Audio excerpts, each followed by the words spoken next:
aqui hoje, irmão.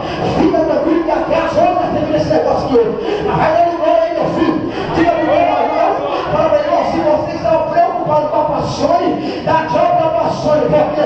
Porque o dono que vai mudar a tua história está presente aqui hoje e vai fazer um milagre na tua vida aqui nessa noite. Aleluia!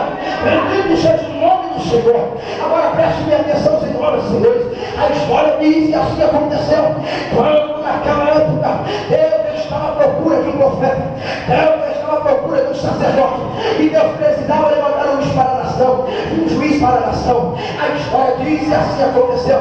No capítulo de número 1, versículo de número 1 a seguir, 1 Samuel, nós vamos entender quando a história diz que ali inicia a história do menino chamado Samuel. A Bíblia diz que a sua mãe por nome de Ana, senhora, Ana não poderia gerar filhos naquela época.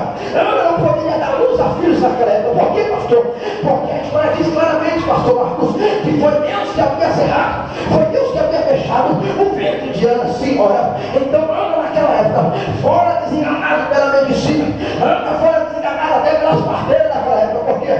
O tempo se passara e Ana não poderia dar luz a algum seu filho algum, porque o seu ventre havia cerrado, Deus havia fechado a sua madre.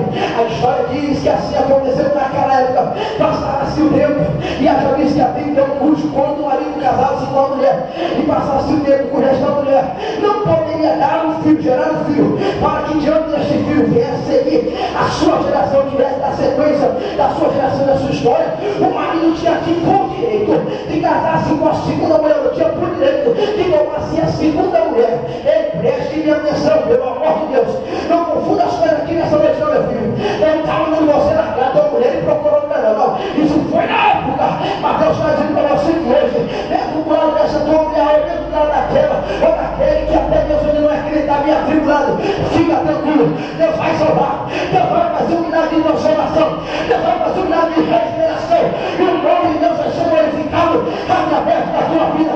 Se tu acredita que Deus que faz milagre na história já está presente aqui nessa noite, meu filho, então levanta a mão direita para o céu. Bendito seja